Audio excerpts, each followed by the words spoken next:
magluluto po tayo ng tinulang manok. Sobrang sarap nito. Kasi ang ganda ng klase ng manok natin today.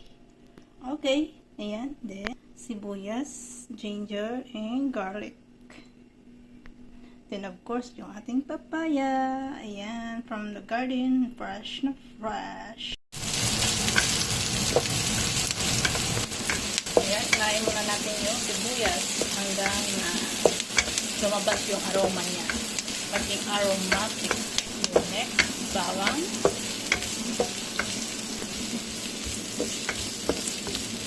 Ayan yung ginger. Sunod natin yung ginger.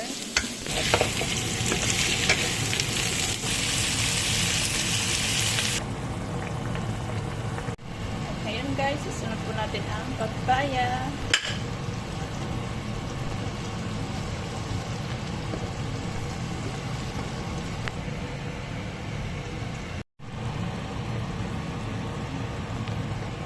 Dahil walang malunggay, ayan, gusto ko yung may green na daon, kaya ibang daon na yung nilagay ko.